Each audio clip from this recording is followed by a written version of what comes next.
hay apagones en Cuba, ¿te das cuenta? Sí. Cierto. Ay. Sí, en la mochila les llevó unos bidones. Por si era necesario, dijo él.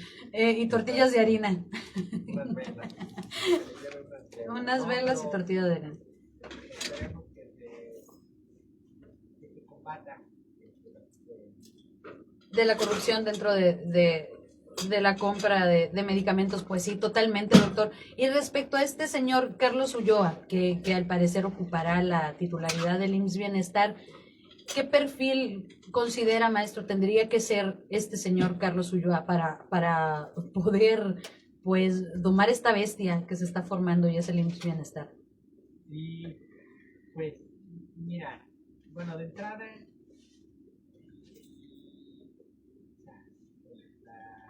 la formación, Sí. ¿no? Yo creo que es un tema importante porque,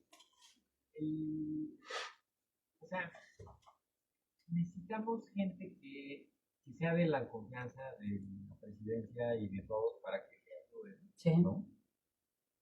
Pero que conozca el tema y, o sea, pues, no sé, o sea, esta persona es licenciado en administración pública. Sí.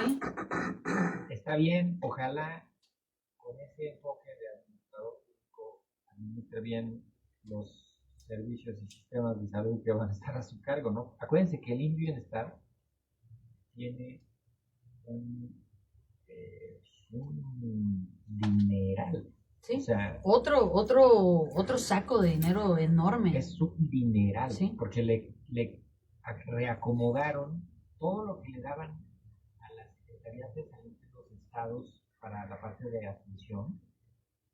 Todos los que ya se afiliaron a la Federación de Salud. Sí. Ahora es a través del bienestar. Entonces es un dineral. Un dineral. Él fue secretario de Inclusión y Bienestar en la administración de la presidenta Claudia Sheinbaum cuando fue jefa de gobierno. Sí. Así Entonces, que pues esperemos, digo, le deseamos lo mejor, si le podemos ayudar en algo, con muchísima confianza. Ojalá que fuera una persona así de lista, que pudiera, sin egos y sin otro tipo de fantasmas en la cabeza, acercarse a los expertos y a las instituciones, a las organizaciones, a las universidades, porque no lo hemos visto necesariamente, doctor. No, y habría que ver cómo se lleva con, o sea, primero, cómo se lleva con el secretario, cómo se lleva con el director del IMSS, porque esas tres figuras, la verdad es que entre esas tres figuras, pues nos haría mucho daño si empieza a hacer eso una pelea de machos alfa. Sí. Porque ahí en realidad, aunque el secretario es el jefe, de facto el IMSS tiene una participación enorme en el asunto de salud y el IMSS Bienestar también. Entonces, pues entre esos tres necesitamos que estén bien alineados, bien coordinados, que trabajen juntos. ¿Y en dónde se tiene que ver reflejado eso? En la disminución de los tiempos de espera, en la eficacia de los tratamientos, en el abasto de los hospitales, en la contratación del personal de salud, en la preparación. Sí. Ahí es donde se tiene que ver. Pues sí, y ya veremos cómo es que inicia cómo es estos primeros pasos en la administración, ya veremos. Estaremos poniéndole mucha atención. ¿Algún otro tema, doctor, que haya tenido por ahí que lo haya desviado? Nada más lo de la tosferina, decíamos que va ahí como sarampión. Sigue aumentando el número de casos, ahí están en prácticamente todo el país. Y pues, lo primero es voltear a ver las cartillas de vacunación de los niños y de las embarazadas y asegurarse de que tengan todas sus vacunas contra la tosferina, que es la pertussis, que es la vacuna hexavalente, y la vacuna DPT y en los niños chiquitos, y la vacuna TDPA en los adultos, en las embarazadas también. Muy bien. Entonces, simplemente eso, y estar pendientes de la evolución del brote de sarampión en Texas. Muy bien. Tendremos mucha atención entonces a todo esto y el cómo se van desarrollando también estas enfermedades virales y la atención que ponen en Sonora también, ¿no? Antes Sí, para, para, para evitar cualquier cosa. sí, así es. Muy Con bien. eso, creo que con eso estamos, César. Les Muy mando bien. un abrazote. Igualmente, Que tengan buen doctor. fin de semana. Igualmente, doctor, muchísimas gracias y cuídese mucho Igualmente, de la Ciudad de estamos México. por acá pendientes. Hasta la próxima. Chao. Bye bye. Ahí está el maestro y doctor Mauricio Rodríguez desde la Ciudad de México, en algún punto de la Facultad de Medicina de la Universidad Autónoma de México. Nosotros nos vamos con música, ya está en la cabina Jano Valenzuela, que nos trae de nueva cuenta una nueva reflexión para platicar, conversar con nosotros. Pero antes de eso nos vamos a ir con música. Esta nueva versión de la canción Devuélveme mi chica de los Hombres G, pero esta vez por Predicador JJ Bolton y los All Stars Ska Cover Band. Vamos a escuchar esta versión escalera de Devuélveme a mi chica y regresamos en unos minutitos.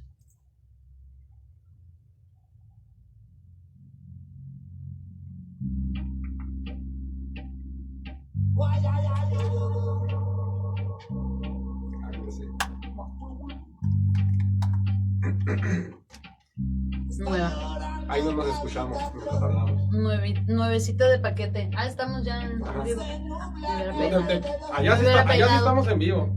Pero te pregunto, aquí ya no sonamos. No, aquí no. Okay. ¿Y cómo funciona lo de la música? ¿Tú puedes poner la música que tú quieras o tienes que No, pues ahorita lo que yo quiera. Lo que tú quieras. Ahorita lo que yo quiera. Okay. Lo que me resulte, sí, lo que tenga más a la mano o lo que haya preparado. Bueno, sí. ¿Qué ondas? ¿Cómo has estado? ¿Todo bien? ¿Cómo te ha tratado las últimas 2 semanas? Bien ocupada. Sí, la semana pasada estuve ocupada y esta sin el Alex ya cambia. Ajá, ¿cuándo regresa? Lunes. Okay. Va a llegar a la Ciudad de México cuando vuele de Cuba a Seguro. México. Sí, ¿verdad? Y irá a llegar a la mañanera. No creo, no el lunes. O sea, llega el lunes aquí. Sí, lo que pasa es que estamos Creo que él regresa sábado o domingo. O sea, el domingo está por aquí. Okay. No le va a tocar pues ya ir a la mañanera. No creo. Sí, estamos haciendo todos los esfuerzos a nuestra mano para tratar de hacerle llegar la carta que entregamos para solicitud de audiencia. Pues que se la lean o se la entreguen ahí en la mañanera, pues. Que no pueda decir no supe, no me enteré, a mí nadie me dijo, no me llegó el mensaje, ¿no? O sea, que se lo hagan llegar en estas próximas 2 semanas antes de que anuncien su venida, pues. Que ya... Luego esta nota también, lo de Mario Delgado, ayer dándole las gracias a Coca-Cola, hijo de su putisísimo. Qué grosería. Esto, lo del proyecto Saguaro también. Sí. Porque la Semarnat dijo, no señores, yo no les di permisos. Y es una extraordinaria noticia. Pero por el arco, o sea, ¿qué nos dicen pues? O sea, Semar dijo, va porque va pues. Militares. Sí, lo que pasa es que los militares efectivamente como parte de la estructura del Estado, no del gobierno, pues, sino de la racionalidad de Estado, pues están y tienen todos estos últimos sexenios pasados construyendo la infraestructura que el capital imperialista necesita. El Tren Maya no es otra cosa, pues, ¿no? El Tren Maya es para que circule la mercancía, punto, y todos los polos de desarrollo son para que los capitales imperiales produzcan industrialmente y salga todo, pues, ¿no? Y se extraiga todo. Y el transísmico es la misma y todo el desarrollo. Sí, nos hablan de los trenes de pasajeros que con eso nos quieren vender una idea de romántica del tren y donde nos involucran personalmente a nosotros. Mira qué bonito, ¿se acuerdan? Claro. ¿No quieres tú, nueva generación romántica y nostálgica, saber más acerca de los trenes de pasajeros? Pues mira, les vamos a poner una manipulación de los mensajes.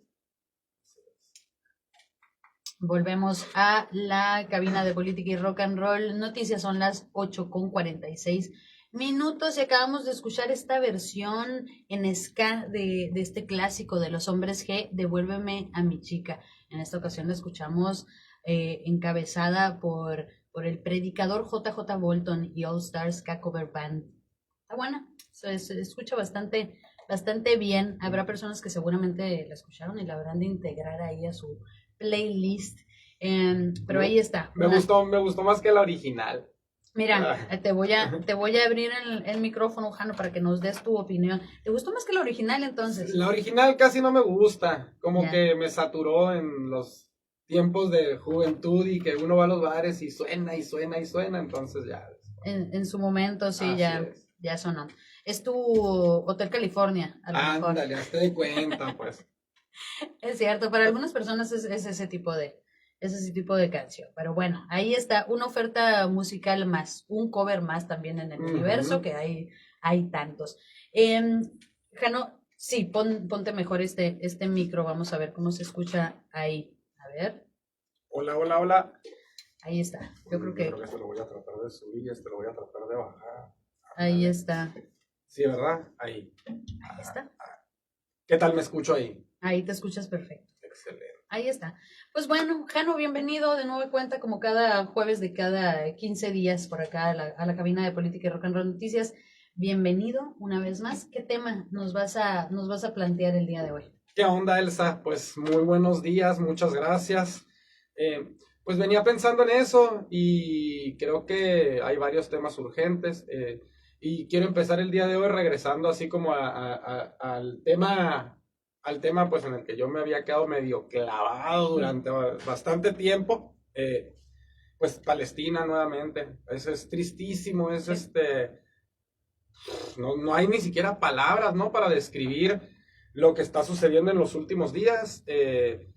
Habíamos estado en una breve tregua que realmente no era tregua, que Israel ya había roto, pero como a cuentagotas, ¿no? Nos habíamos estado enterando, no, la rompieron la tregua por aquí porque le dispararon a este niño, y que rompieron la tregua por acá porque hicieron esto otro. Pero hace 3 noches, a las 2 de la mañana, ahora sabemos que Trump estuvo enterado, que Trump dio la autorización para hacer ese ataque, ese reinicio masivo de los ataques de lo que llaman el carpet bombing, ¿no? El bombardeo de alfombra, ¿no? Que, pues implica pues un uso masivo de bombas de manera simultánea en un tiempo muy corto, de forma indiscriminada, pues como alfombras sobre la ciudad de Gaza.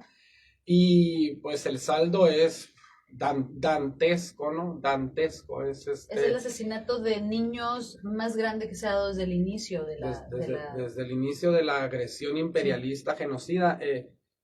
Pues se hablan ya de 475 personas, más de 475 fueron los últimos números que yo vi. Se hablaba de que de esos 475, alrededor de 170, alrededor de 200 niños, pues pudieron haber sido masacrados. 170 al menos están ya confirmados, ¿no?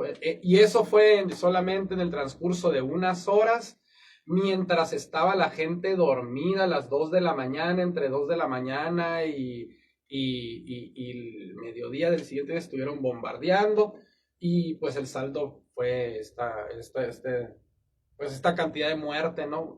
Inmensa, una masacre de las más grandes de las que se ha tenido noticia. Y entonces pues lo que vemos es que realmente el cese al fuego, el presunto cese al fuego, pues fue una pausa acordada por las élites norteamericanas e israelíes, simplemente para dar paso a la toma de posesión de Donald Trump. Un instante que le permitió al imperio ordenar sus fichas, ordenarse de forma interna, empezar a gestionar la estructura del Estado con esta nueva administración, y siempre tiene que haber un proceso de acomodo, ¿no?, entre el nuevo ocupante de la Casa Blanca y la estructura de la que hablaba yo ahorita, de la lógica de Estado, ¿no?, de la racionalidad de Estado, que hay en Estados Unidos se le llama el Deep State, ¿no? Es como el término que usan, y entonces un proceso de acomodo. Y ahora pues vemos ya acomodado el asunto internamente, pues se desata nuevamente la guerra pues genocida, infanticida, imperialista de conquista del territorio palestino para convertirlo, asesinar a toda su gente, masacrar a toda su gente, expulsar a toda su gente y luego convertirlo en un resort, ¿no? En campos de golf y en este falso paraíso capitalista, ¿no? Que nos venden siempre estas imágenes fetichistas, Sí. cosas que suenan muy bien, invierten la realidad, resaltan los lujos, resaltan, pues son como esto de que nos ofrecían espejos los españoles, ¿no? Y a cambio de espejos les dábamos el oro. Y entonces... Pero es increíble cómo un pequeño grupo de personas que si bien mantienen la riqueza, la mayoría de la riqueza del mundo, cómo estas personas se imponen estas imágenes que son vomitivas. Este video generado por inteligencia artificial en donde está Donald Trump, Netanyahu, está Elon Musk, traje de baño, en lluvia de billetes, en la playa es eso. de la Franja de Gaza, ¿no? Están bañándose estatuas suyas de oro. ¿Cómo es posible que algo como eso, que es indignante, y yo creo que nos causó nos dieron algunos seguramente ganas de vomitar físicamente, no metafóricamente. Yo a muchos nos pasó en el mundo. Y yo no entiendo cómo esta gran mayoría que nos sentimos adoloridos, indignados por esta situación y por estos niveles de bajeza, ellos hablan al respecto, no sirva para nada. O sea, que la indignación colectiva aún no sirve para nada. Pero ahora, ¿no? En esta reflexión, mientras hablo, por supuesto, es que no hay actividad, son pocos como tú y los grupos a favor de Gaza, pues, y de otras situaciones injustas que ocurren en el mundo. No son muchas las personas que están tomando la calle y que están tomando con iniciativas el hacer algo con esta indignación. ¿Es eso, Jano? O sea, ellos confían en que no hay gente empujando físicamente como a veces sí lo han hecho los fascistas, que aun cuando son un grupo pequeño de personas, parece que son el triple por su vociferación, claro, por su imposición mediática. Es que el mundo de la totalidad siempre nos manda mensajes invertidos y fetichizados. Entonces, voy a comenzar la respuesta a tu planteamiento desde tus primeros planteamientos y luego llego a los últimos. Voy a intentar seguir esa lógica. Sí. Y a mí me parece muy interesante la crítica teológica del sistema mundo, porque lo que vemos es cómo esta civilización parásita que salió de Europa a tomar el mundo y a dominarlo todo, lo hizo pues justificada principalmente a través de mecanismos teológicos, ¿no? Ginés de Sepúlveda, que era pues un religioso que vino a la Via Yala poco después del primer encuentro en 1492, dio la primera justificación filosófica teológica de la dominación y la conquista, ¿no? Y se usó y se utilizó, voy a poner así como los dos, mira, juntos. Ándale. Y así garantizamos que la gente que nos esté escuchando. Sí, hay una...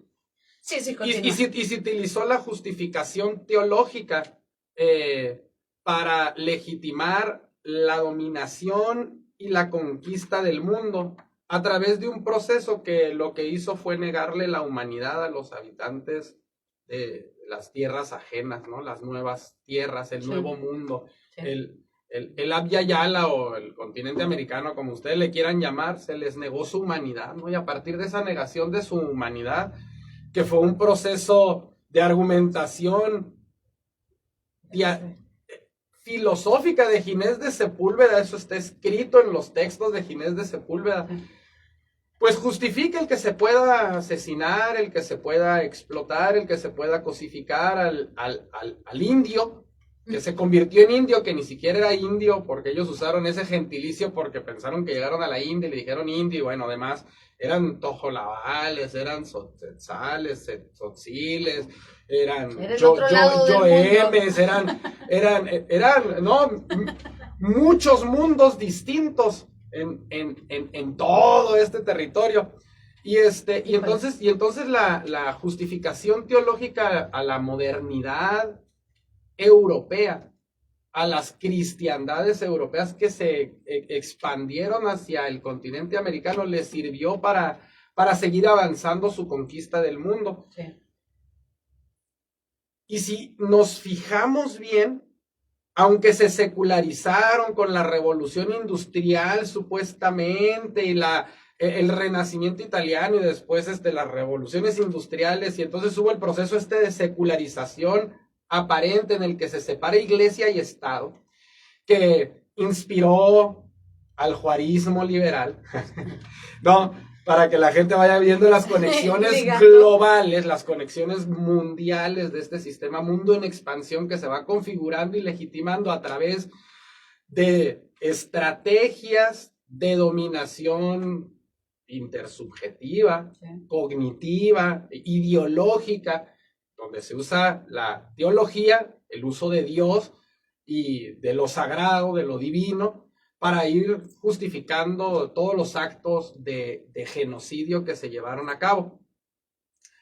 Y si nosotros nos fijamos bien ahora, aún en este mundo secularizado, después de las revoluciones industriales en el que se separa iglesia y Estado, pues siguen utilizando la justificación teológica y lo siguen haciendo en nombre de Dios. El imperio norteamericano es un imperio cristianocéntrico de las cristiandades modernas europeas.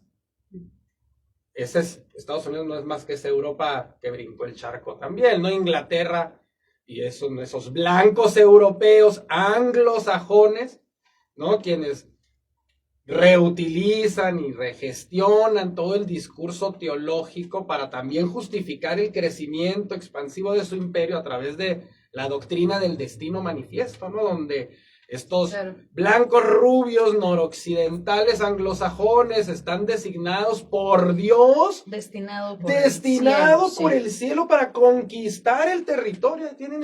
La modernidad se ha justificado teológicamente toda la vida.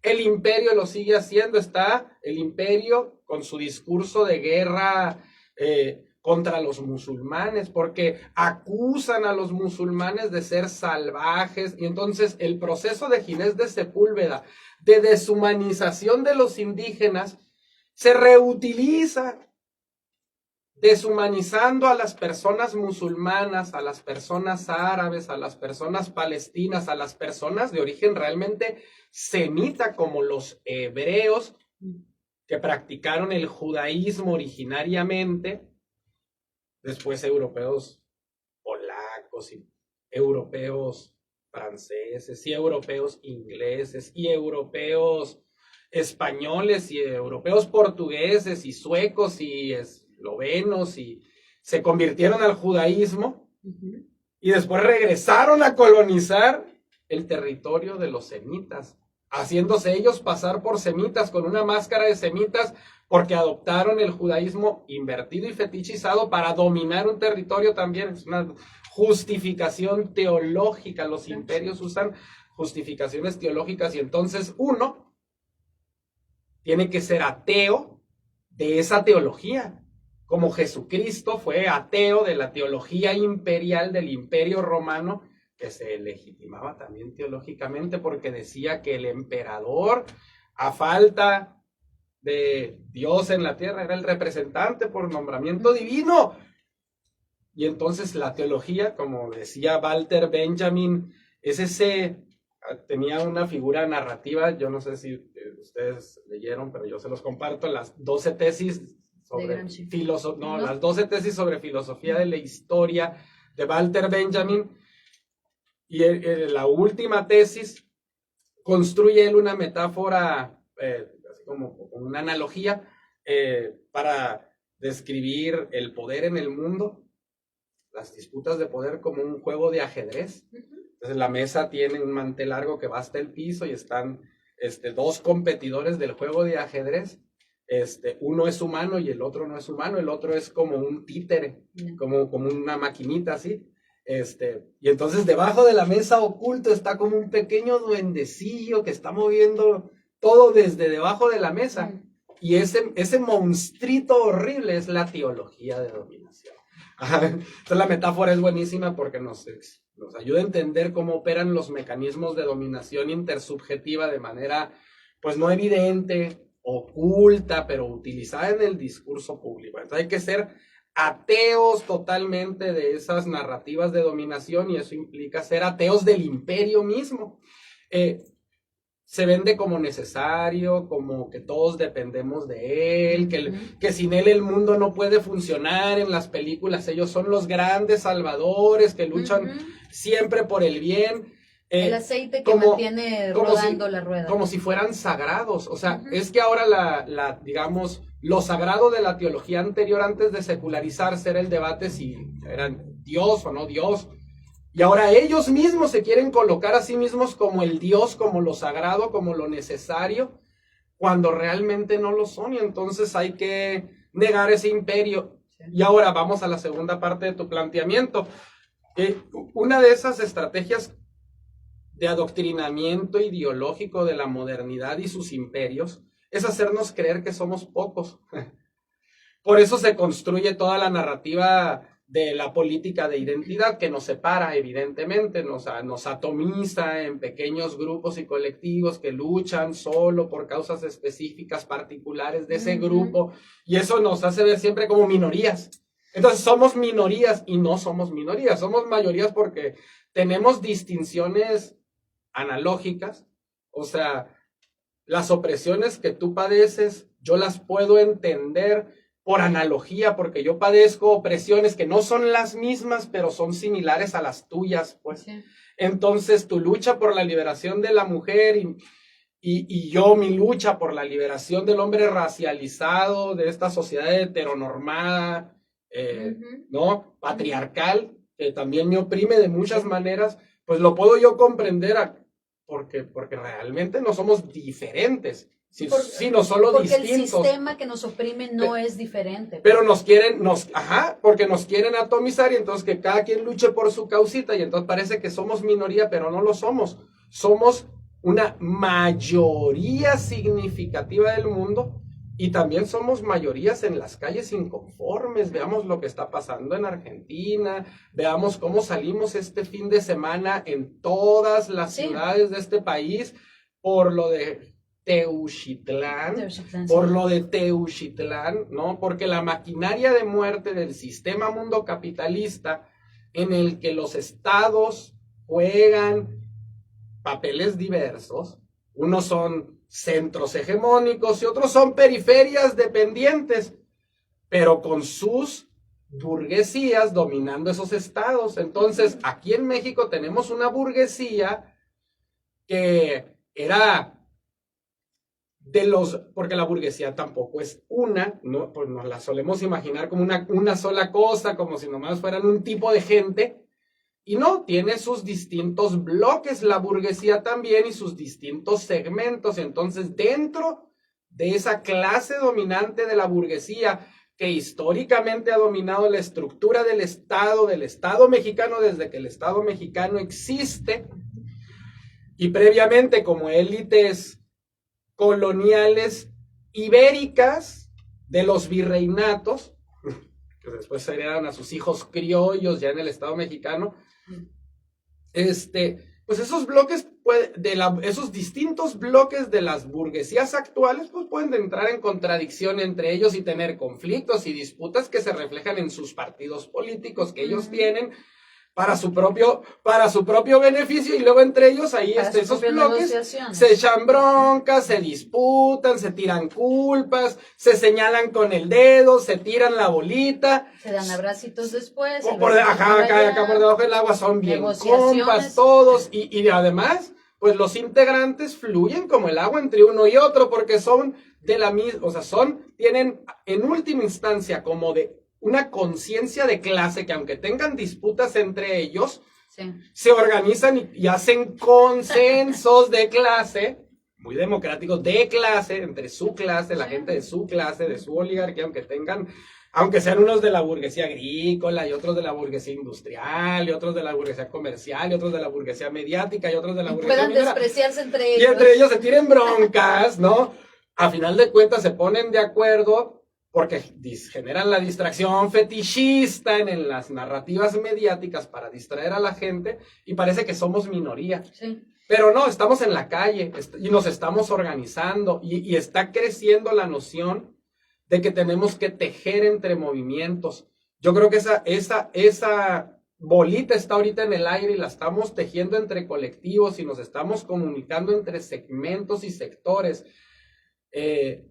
Porque ante ese poder de muerte del sistema mundo y los estados terroristas, genocidas, coloniales, de Occidente, dentro del cual vivimos, y México pues somos el patio trasero, somos la periferia, somos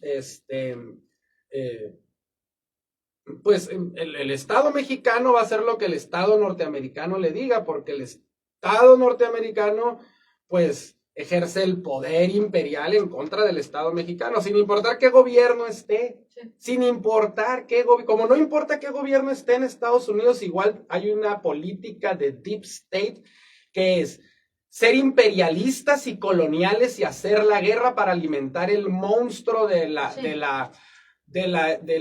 complejo militar industrial. Pues el Estado mexicano juega un rol y los grupos narcoterroristas, narcocriminales, como ustedes les quieran llamar, cárteles, que hay un libro muy bueno por ahí que se llama Los cárteles no existen. Uh-huh. Estos grupos han sido producidos por el imperialismo a través de su estado títere mexicano y todos sus gobiernos a lo largo de sexenios desde después del cardenismo. Sí. Con el cardenismo el pueblo perdió la poca participación que tenía en la disputa del poder del Estado, por el Estado, el control del Estado, lo perdió el pueblo. La revolución se fetichizó inmediatamente y comenzaron los gobiernos nuevamente entreguistas al imperio y de las burguesías de nuestro país. Sí. Y eso continuó y eso generó los grupos de crimen organizado y el Litempo 1, Litempo 2, Litempo 3, que fueron los presidentes, que está confirmado que fueron empleados de la CIA, pues a través de la DFS, pues produjeron a los grupos estos paramilitares, narcoparamilitarizados. Ese es el concepto que uso yo y que comparto con algunas otras personas que reflexionan en este tema. Son grupos narcoparamilitarizados. Y esos grupos narcoparamilitarizados, que se pueden entender mejor como mercenarios, son grupos que producen violencia y ese es el producto que ellos venden, producir esa violencia. Y eso está a la venta. Los han producido desde el imperio, y si el imperio les dice, o la empresa privada les dice, o el gobierno estatal les dice, o el ayuntamiento les dice, o hacen alianzas a ras de territorio porque tienen relativa autonomía también. Ese es el asunto, ese es el asunto, y nos planteas esos escenarios que sí, vienen de tiempo. Esto no es algo que haya surgido en los últimos 12 años, 18 años, 20 años. No, ni siquiera desde Calderón, que es la narrativa más oficial. Ay, es que esto empezó con Calderón y entonces Calderón. Totalmente. El asunto es que ahora sí vemos. Que no vayan a decir que yo defiendo a Calderón. Para que nada. Chingue a su madre Calderón y toda su pandilla. Sí. Todos esos que a la cárcel, todos. Todos a la cárcel, criminales. Pero fueron títeres del imperio. Totalmente. Todos fueron títeres del imperio. El asunto es que podemos ver, yo creo que sí, a partir de esa administración, ligeros cambios en la manera en la que ahora existen estos grupos de crimen organizado, creo yo. Tienes razón. Creo que ahora se han montado junto con el ejército a la par, o sea, como fuerzas que crecen o que caminan a la par del gobierno federal y el gobierno legal, pues, ¿no? Entonces, yo creo que sí hay una maniobra más grande que tienen ahora los grupos del crimen organizado y su injerencia en la economía legal de nuestro país, yo creo que está tan enmarañado, tan profundo, que es, o sea, arrancar esta hierba implicaría arrancar parte de la raíz del árbol, ¿no? Que representa nuestro país, nuestro sistema político, nuestro sistema económico. Absolutamente. O sea, todo esto. Entonces, absolutamente. No solamente hay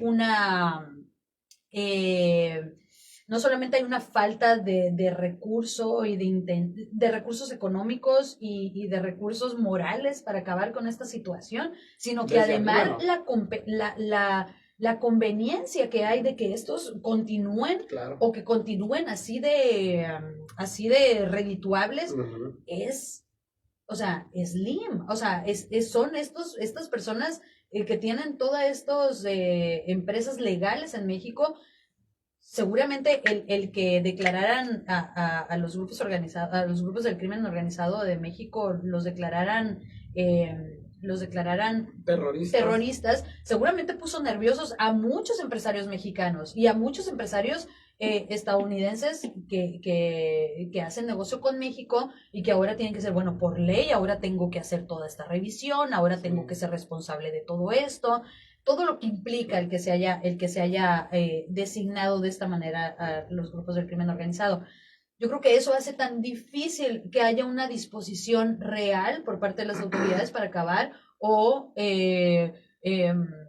disminuir la actividad del crimen, pues, ¿no? En las negociaciones que seguramente tienen de alguna manera entre estos miembros de la ilegalidad, del sistema ilegal en México, seguramente es, bueno, ¿cómo le hacemos, pues? Sí. Mira, por un lado tienes razón, hubo un cambio de narrativa, ¿no? Que responde al agotamiento del contexto de la realidad, que ya no le permitía al Estado mantener exactamente las mismas narrativas. En el sentido de que, digamos, en la narrativa previa a la transición democrática, ¿no? Que le hacen fraude en el 88 a Cárdenas, viene el Priato, que es como ya la última etapa terminal de eso, y entonces después viene Zedillo, y la transición con el PAN en el año 2000 con Vicente Fox. Ahí comienza un cambio de narrativa. Antes de que terminara todo ese periodo del Priato, el Estado directamente gestionaba todavía en los 50, 60, 70 y en los 80 un poco el ejercicio de la violencia en contra de las insurgencias, ¿no? Esta era directamente el ejército, era directamente la marina, era directamente las policías quienes ejercían esta violencia en contra de los grupos disidentes, ¿no? Contra, por ejemplo, los estudiantes cuando se organizaban, los ferrocarrileros cuando se organizaban, los médicos cuando se organizaban, pues todas las corrientes comunistas y guerrilleras que hubo, ¿no? A las cuales se les hizo la guerra sucia, y la guerra sucia fue directamente el Estado haciéndoles la guerra. Y lo de los grupos narcos iba produciéndose poco a poco, porque eran corruptos, porque tenían el permiso del imperio, no era nada tampoco para que explícitamente con este propósito se va a hacer esto, sino que se va desarrollando a partir de intereses de clase, pero también personales, ¿no? Y gentes muy corruptas, ¿no? Y se van fortaleciendo poco a poco de forma simultánea los grupos, ¿no? Que nacen en los 60s, en Sinaloa y demás. Pero entonces llega un momento con el ascenso de luchas democratizadoras en México en los 80s en contra del fraude, por la democracia y las libertades desde el 68, que entonces ya el Estado ya no puede mantener directamente la guerra en contra de su pueblo que se rebela o que disiente, Pues porque ya mediáticamente no le alcanza y el imperio tiene que, o sea, los dominadores no pueden plenamente venderse como dominadores cuando no es tiempo de crisis. Eso solamente para tiempos de crisis se reserva. Ya cuando viene la crisis y ya se muestran como son, como Milei y como Trump, ¿no? Pero entonces hay ese cambio de narrativa porque las circunstancias y el contexto histórico muta. Hay una exigencia política ciudadana, mayor democratización. Tal es así que viene esta transición, se acaba el priato, comienza una nueva etapa donde hay otros partidos que se disputan el poder, que venían haciéndolo desde antes a nivel estatal y en ayuntamientos, que eran grupos de burguesías. Burguesías disidentes. Burguesías marginales, así como medio periféricas. Sí. Que buscan, ¿no? La manera de ir ascendiendo socialmente y entonces van colocando, dejen alianzas y todo ese rollo, pues, ¿no? Sí. Cambia el contexto, pues tiene que cambiar la estrategia y entonces empieza, como en el neoliberalismo, ¿no? Que todo empieza a privatizarse de manera rápida y entonces se entregaban las guarderías subrogadas a privados, pues así todo se puede subrogar y entonces el Estado comenzó a subrogar el ejercicio de la violencia en contra de las disidencias a través de estos ya fortalecidos, sí, durante décadas, grupos paramilitarizados que habían sido históricamente alimentados y financiados y armados desde el imperio, porque sí, son sus armas. Es allá donde se vende todo y donde los dineros grandes se van y se inyectan pues a los sistemas financieros globales y terminan en paraísos fiscales y esto tiene pues connotaciones globales hipercomplejas. Claro. Déjame, es que quiero terminar la idea esa, porque si no me voy a terminar perdiendo. Inicialmente, con el cambio en la inversión, no se decía que por eso empezamos a pensar es que ahora los grupos, la violencia que hay no es contra opositores, no es contra periodistas, no es contra los luchadores sociales, ni contra los sindicalistas. Es que es una guerra entre cárteles que se están dando entre ellos, todos contra todos. Y entonces al principio, cuando Felipe Calderón, que llega al poder con un fraude electoral, que es legitimado por el imperio en primer lugar, Estados Unidos es el primer país en salir a reconocer que Felipe Calderón es. A Calderón no nada más lo colocaron las élites oligárquicas conservadoras internas mexicanas, a Calderón lo colocó el imperio y Calderón, ese fascista, ese monigote del imperio, lo que hace es implementar las políticas de guerra contra las drogas que el imperio había venido practicando contra su propia población en la época de Reagan y de Nixon, en contra de las comunidades afrodescendientes y extender esa lógica a todo el continente que venía ya empujando el prohibicionismo, porque Cárdenas había legalizado la producción de las sustancias y lo había hecho una encuesta de salud pública y en las farmacias había médicos que trataban a los pacientes con adicciones y es Estados Unidos el que viene y mete la pata para que se prohíba la legalización de las drogas, de la producción de las drogas, del uso ya sea médico o lúdico de las sustancias. No vienen y lo prohíben y esa prohibición, esa estrategia de colocar algunas mercancías en condición de ilegalidad y otras mercancías en condición de legalidad sin que eso realmente responda al bienestar o no que ofrece el consumo de esa mercancía, de ese producto, de esas sustancias, sino simplemente como una estrategia de Estado para utilizarla contra ciertos grupos específicos de la sociedad, ¿no? Que en el caso de Estados Unidos, la prohibición de la marihuana, por ejemplo, se utilizó como un arma de guerra para la criminalización de poblaciones descendientes de mexicanos que no son migrantes, sí, que no se confundan, son gente que vivía ahí, sí, que se quedaron sus familias ahí desde que el imperio nos robó la mitad y ahí se quedaron atrapados. Estrategia que sigue siendo redituable a este punto en el que se están haciendo la detención y cárceles privadas. No solo eso, o sea, la detención y la extradición más bien el envío de personas indocumentadas o en cierto trámite ahí de legalización en Estados Unidos, Sí. que tienen cargos por portación de marihuana o consumo de marihuana de años atrás. Sí. O sea, este Sí. sistema sigue siendo redituable, Sí. efectivo al día de hoy. Sí, yo le recomiendo mucho, le recomiendo a la gente que vayan a ver un documental que se llama la 13ª enmienda, The 13th Amendment en inglés. Está muy bien hecho y entrevistan a intelectuales muy reconocidos de la comunidad afro, del pensamiento crítico afro en Estados Unidos. Entrevistan a Angela Davis, por ejemplo, ¿no?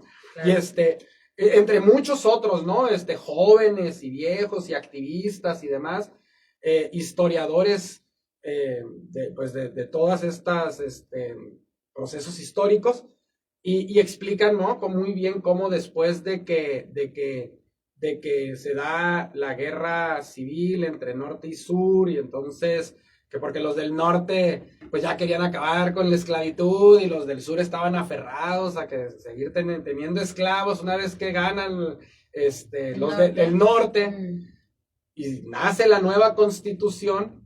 En esa nueva constitución queda esta 13ª enmienda, y esta 13ª enmienda lo que hace es decir, pues no, que la esclavitud está prohibida, pero, y hay unos incisos en letra chiquita, pues a menos que haya sido convicted for a crime. Sí. Dice así literal, a menos que te hayan sentenciado por un crimen, entonces dejas de ser libre. Y de hecho, en Estados Unidos la industria carcelaria son centros de explotación esclavo de fuerza de trabajo, mayoritariamente de personas afrodescendientes o latinoamericanas que han sido sentenciadas por estos crímenes que son pues la posesión de drogas como marihuana o cómo se utilizó, ¿no? La diferenciación en cuanto a sentencias. Sí. Cuando se trataba de heroína y cuando se trataba del crack, ¿no? O cuando se trataba de cocaína. De tal manera que los mayores usuarios de cocaína pues eran estos blancos urbanos, más así, más modernos. Y los usuarios de crack y cocaína, pues era pues en los barrios, de los personas negros, de personas de color. Ajá. Y entonces las sentencias por el mismo tipo de droga, nada más que una más fancy, más fifí, la otra más para el barrio, pues terminó metiendo masivamente a esta gente a la cárcel y convirtiéndolos nuevamente en esclavos. No es casualidad que muchos de estos centros penitenciarios están ubicados en los que fueron plantaciones. Claro, en su momento.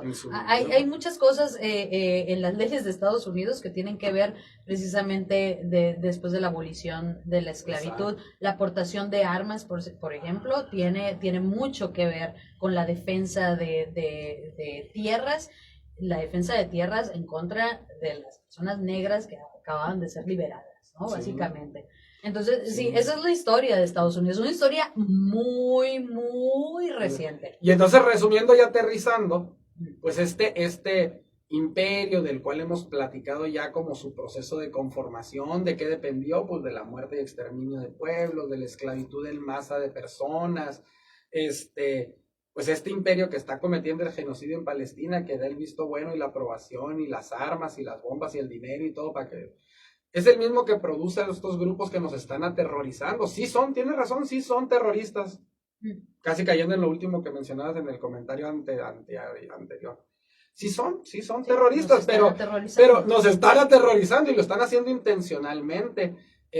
Y pues son ellos. Es el imperio y son las élites nacionales, las oligarquías nacionales, fuera y dentro del gobierno, que como títeres del imperio y con sus propios vínculos y nexos, porque son bien corruptos, pues nos tienen aquí acorralados con esto, ¿no? Se encontraron cerca de la escuela donde trabaja mi esposa y en el barrio de Castencia, donde está la Universidad Quino y está la secundaria, una hielera con un cuerpo despedazado humano, y esta mañana vi la noticia de una cabeza nos están queriendo aterrorizar. Esto está pasando en la ciudad en la que estas noticias no las daban el año pasado, no supimos de ninguna cabeza en ninguna hielera. Pero sabemos desde hace años, compañeros, les venimos Claro. advirtiendo que esto ya sucedía en las comunidades rurales, que ¿cómo les he platicado yo que está la Claro, situación era en cuestión de territorio tiempo. de las comunidades yaquis? Era cuestión de Y tiempo. acá esto, estamos sí. así, veámonos en esos espejos, ya están aquí porque tenemos una situación crítica en la que el pueblo tiene que salir a tomar las calles para defender el derecho humano al agua, a la vida, a un territorio sano. Y entonces, como son los capitales del imperio los que extraen y explotan esos recursos, pues ellos ya se están preparando con estas estrategias de terror para comunitaricidas, o sea, que rompen, degradan, destruyen las relaciones comunitarias en nuestros barrios, en donde vivimos, las calles en las que transitamos. Lo que quieren hacer es impedir que nos podamos organizar. No es explícito, pero ese es el fin implícito. Sí, y hay que, mira, aterrizando ya y llegando como a estas conclusiones, ¿no? De estas observaciones tan globales que de repente traemos a estas conversaciones, pero aterricemos a nuestra ciudad y precisamente en esto, en esto que nos dices, en el agua, en la defensa de territorios, en la defensa de los espacios que ocupamos en nuestra ciudad. Muy cierto que tú y otras personas lo vean como con esta urgencia. Esto está sucediendo ya. La urgencia fue de antier, ¿no? La urgencia empezó antier, pero ahora estamos viéndolo ya en nuestro día a día y yo creo que estas estrategias que ponen los sistemas en los que navegamos afectan toda la manera en la que nos relacionamos, individuo con individuo. O sea, se reduce al que nos valga madre el peatón, que nos valga madre el motociclista, las mamás que están cruzando una calle. O sea, nos está valiendo madre eso se reproduce cuando ya nos estaba valiendo madre lo que estaba ocurriendo en las comunidades, esas balaceras, esas ocupaciones, lo que estaba ocurriendo en algún momento fuera de nuestro estado, porque esto lo veíamos como algo primero, ay, tan alejado, eso está sucediendo en otros lugares del mundo, y luego empezaron a suceder en otros estados del país, y luego empezaron a suceder cosas en otras ciudades. Ahora están sucediendo aquí. ¿Qué pretexto podemos poner? ¿Están sucediendo en las periferias? ¿Están sucediendo en aquella colonia? Y nos van a volver a decir lo mismo, se están matando entre ellos, seguro andaban en algo. Hay que darnos cuenta de eso. O sea, es una prisa para ti y así te escuchas, Jano, en esta urgencia es urgente. del activista. No me escucho, es urgente, sí es. O sea, sí, claro, es la urgencia Es y súper. la urgencia que le escuchamos a los activistas y que a veces son criticados por ello, ¿no? Qué exagerados. Qué exagerados. Le están gritando. Alarmistas. Eso, No, pero esa es una realidad y una alarma que no vemos en nuestras autoridades. Así una es. alarma que no vemos, una prisa que no vemos. Ayer estábamos escuchando al fiscal general Gers Manero hablando de este informe con las 14 faltas de la Fiscalía de Jalisco y no se le escucha esa prisa. Cuando a la presidenta le Tortuguel preguntan... nunca se le ha escuchado No, prisa. cuando a la presidenta también le cuestionan acerca de estas situaciones es... hablemos con calma. Yo creo que aquí no va la calma. Yo creo que aquí va la exigencia hasta desde ese púlpito del que nos habla, pues, ¿no?